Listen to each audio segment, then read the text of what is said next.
Okay, so here I've got two very old laptops, and I was thinking about, should you put Windows 11 on an old laptop? Now this one is clearly way too old. This is from around about 98. So we'll get rid of that one. It's not good for a modern operating system. This one, however, is currently running Windows 10, not particularly well, but we'll start it up and we'll see what it's got to see how old it is, and it takes a while to start up. Let's have a look at the system. So if we press the Windows key and type about, we get about your PC. And I'm speeding up some of the process because it's a slow laptop. So I've got 2 gigabytes of RAM, not enough really for Windows 10, certainly not enough for Windows 11. And the processor is a T5670.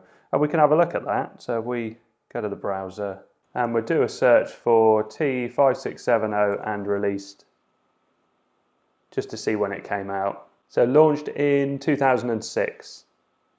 So it's 19 years old.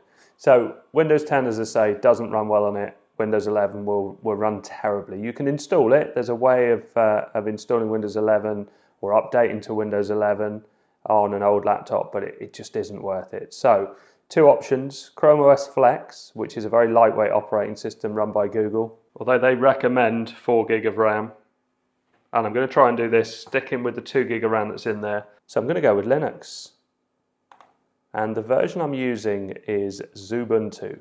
So that's a lightweight version of Ubuntu. So let's do a search for it. Xubuntu, and go to the downloads. Scroll down a bit, because lower down on the page we've got different releases.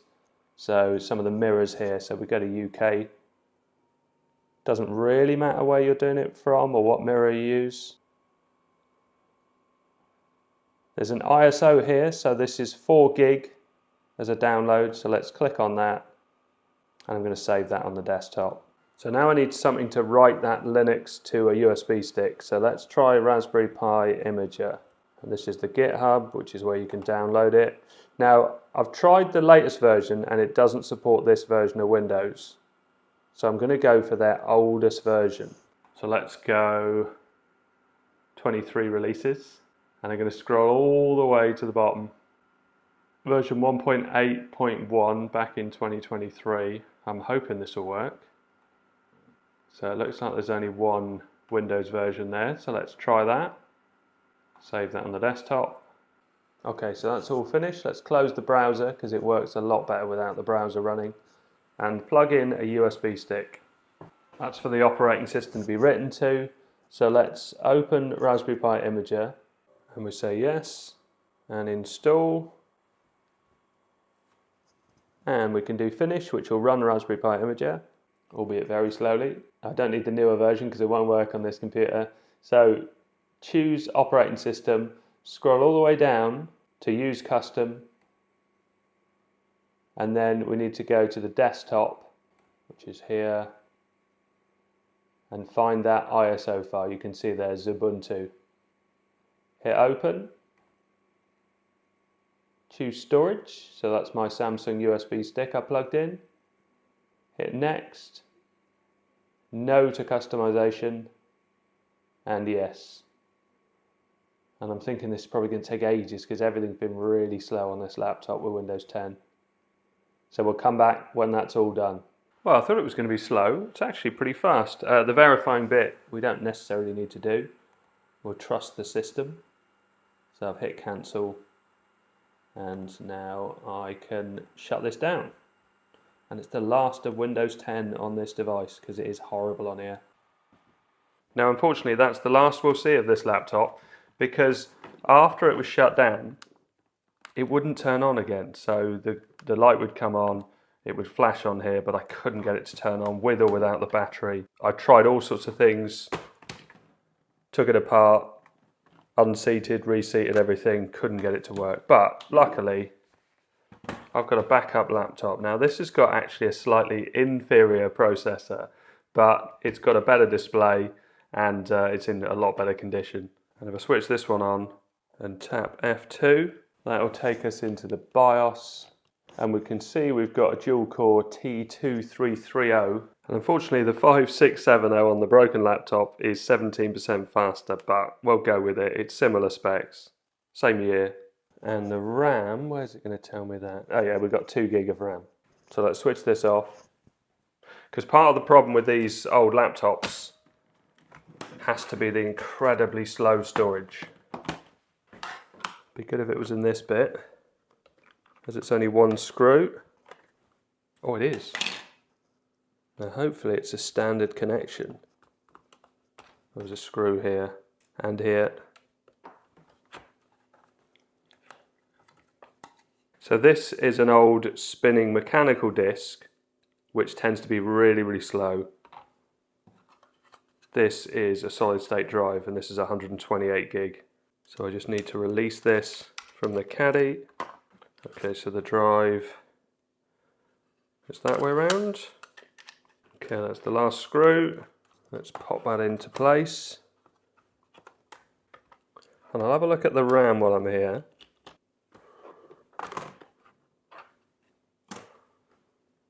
So what have we got?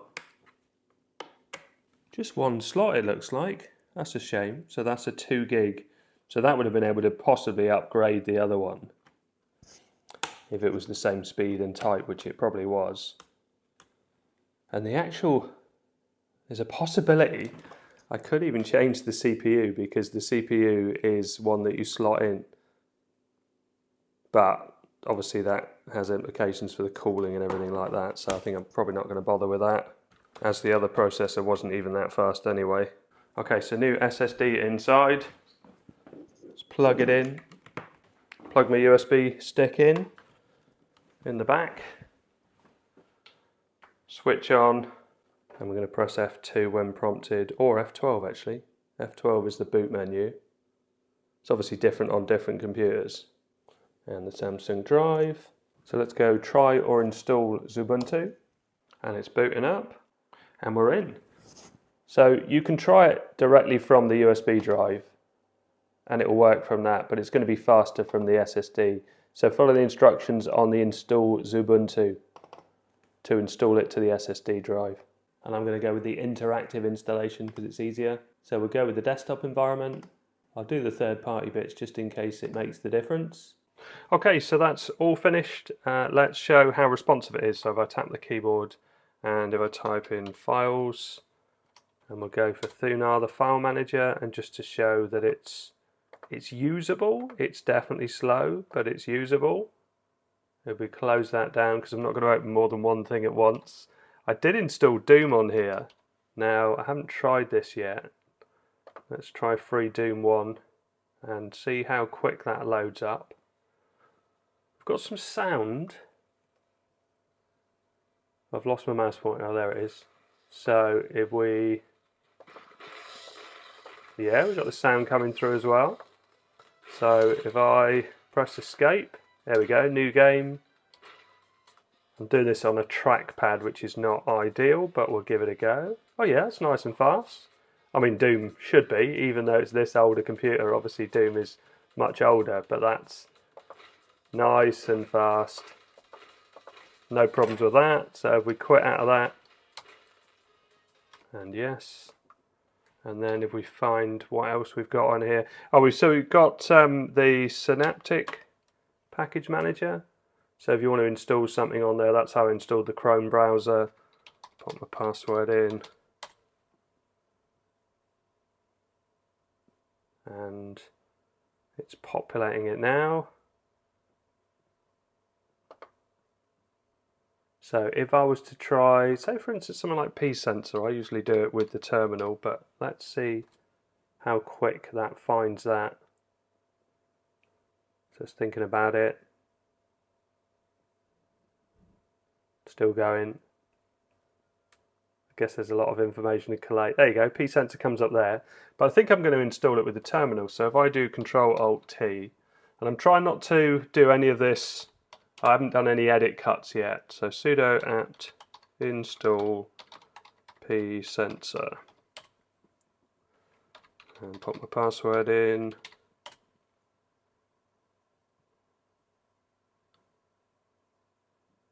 Okay, that was pretty quick. See how long it takes to install. It is amazing how snappy this feels compared to Windows. And also, I mean, the big thing is having an SSD. So if we type in psensor, although it would be in the app bar, it says failed to retrieve information, but it has got the temperatures let. Core 0, Core 1, only a dual core processor. Yeah, happy with that. And we've got the CPU usage as well, which is pretty low with just the terminal running at the moment. Let's close that down and let's launch the Chrome browser and see how well that does. Now this is going to take longer to load up. Again, we've only got 2 gig of RAM. We had to switch to the older processor because the other PC, which I've taken to the recycling now, gave up. So BBC Sport, and if we go, let's go football and see how well. That's not too bad. That's reasonably usable at this sort of desktop. So if we pick something else, so we go for cricket. Oh, we haven't got an icon here. Here we go, cricket. Where do I click on that? Oh, it is doing it. There you go. And if we go back up and we'll go rugby. That's actually better than I thought it was. So there was another thing I wanted to do, because the idea of this was if you have someone who is into Windows but their computer just can't cope with Windows, but they know how Windows works, Twister OS could be the answer. So Twister OS has a user interface that you can install onto a Xubuntu machine. But I don't know if it'll work on this, because I did have a lot of trouble getting to this point. It definitely took a lot longer than I thought it was going to be. So, PC, Twister UI installation instructions. I think I have to download it first. Is that downloading? Yeah, that's downloading. Oh, it's slow. Well, while it's doing that, let's multitask. Let's open the terminal. And have we got NeoFetch on here already? No. So, sudo apt install NeoFetch, put the password in, and yeah. And then if we do installation instructions, in fact I think I remember how to do it anyway. Let's go back to the terminal. So NeoFetch, oh, that's not a lot of information. Host Dixon's XP, so this would be from Dixon's back. Even just slow loading NeoFetch. It is downloading through the web browser at the moment anyway. So kernel 6.14, XFCE, where's my 2 gig of RAM. So this silicon integrated system is a bit of a problem. I was trying to change the resolution of the desktop. This is a 1280 by 800 resolution, but it was only shown at 640 by 480. As ChatGPT says, that explains it. The SIS Mirage 3 graphics chip is notoriously unsupported on modern Linux systems, including Ubuntu, because SIS stopped maintaining Linux drivers many years ago. What I've done is plugged in a second monitor, which you can probably see on the side here. Yeah, so this is the second monitor, which somehow lets this show a decent resolution on the screen. But if I unplug the monitor and boot it up, I only get 640 by 480. So this is far from ideal, but it is working. So am I going to be able to do the Twister bit?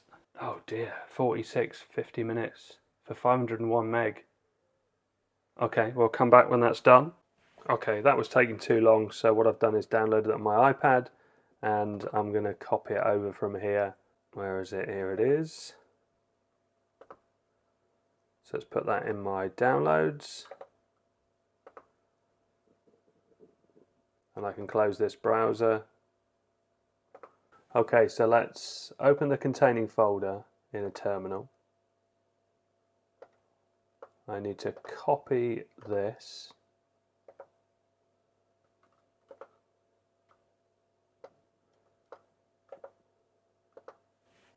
I also need to go into permissions, allow this file to run as a program.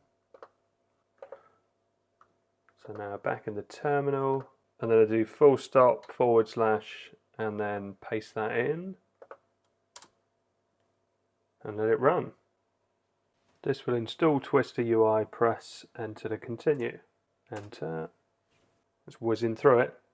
This may be a while, please be patient. And I'm sure it'll be a while longer on this laptop. Okay, so it's finished. The moment of truth, is it going to work or not? Twister UI. It's a good start. Okay, it doesn't usually take that long, so I'm going to force close it. Because that's just the boot menu. It is a bit funny about restarting. You're better off to switch it off and then on again. Okay, looks the same so far. Oh yeah, that's different. So the background hasn't changed. Now, but all of this is desktop settings. Okay, that's the backdrops that were there already. Right, let's try twisting the theme, and we'll go for Twister XP. Enter to continue.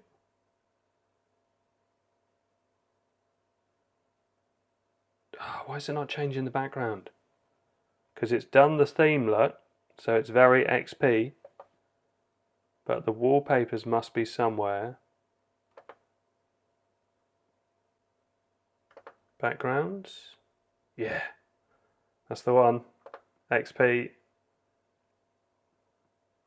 Now we're talking, and this feels fast. So if I press the Windows key, you can see that comes up. If I typed in Doom, you can see that Doom comes up. P sensor, and all that's working, and you've got all the XP theme here. Let's get some files on here as well with Thunar. And all the folders, look. And it's snappy. And it's up to date, so it's running a modern version of Linux.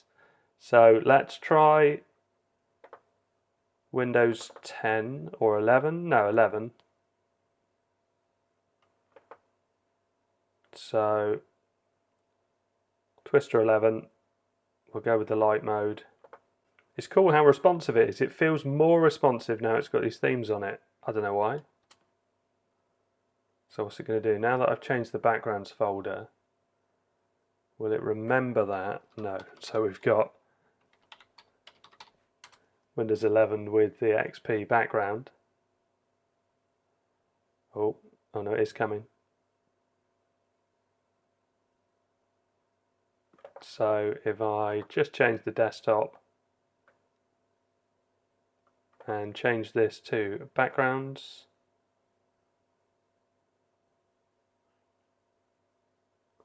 and then Windows 11, the light one,